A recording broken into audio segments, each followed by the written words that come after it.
दो मुनि राजों के चरणों में नमोस्तु नमोस्तु नमोस्तु, चुलक जी के चरणों में इच्छामि।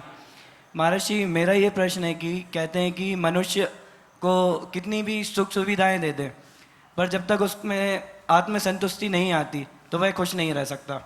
अतः मेरा प्रश्न ये है कि प्राप्त को पर्याप्त मानकर अपने मन में आत्मसंतुष्टि कैसे उत्पन्न करें। नमोस्तु महर्षि।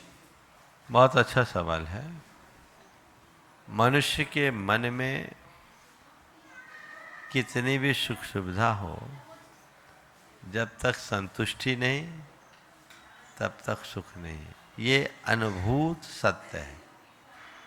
आपने पूछा प्राप्त को पर्याप्त मानकर हम अपने जीवन में संतुष्टि कैसे लाएं।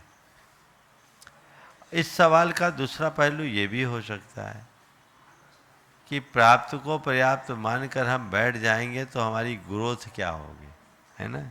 शायद तुम पूछना यही चाह रहे हो। प्राप्त को पर्याप्त माने बिना संतुष्टि नहीं है, यथार्थ है। और जो तुम्हारी शंका है कि प्राप्त को पर्याप्त मानने से फिर हमारी प्रगति कैसे होगी, सुनो। प्राप्त को पर्याप्त मानने का मतलब समझो। प्राप्त को पर्याप्त मान करके चलने का अर्थ ये नहीं कि निठल्ले होकर बैठे रहो। प्राप्त को पर्याप्त मानने का अर्थ है कि जो तुमने मेहनत की और मेहनत करने के बाद जो फल मिला, उस फल को पर्याप्त मानो। आगे बढ़ने का प्रयत्न करो,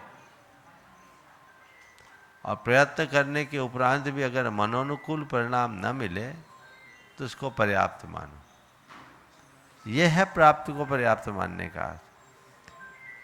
निष्क्रिय और निश्चेष्ट होने की बात नहीं है, निश्चिंतता से जीने की प्रेरणा है। चिंता मुक्त होकर रहो। चलो, जो आया वो अभी पर्याप्त है, इससे हम काम लेंगे, फिर आगे बढ़ेंगे।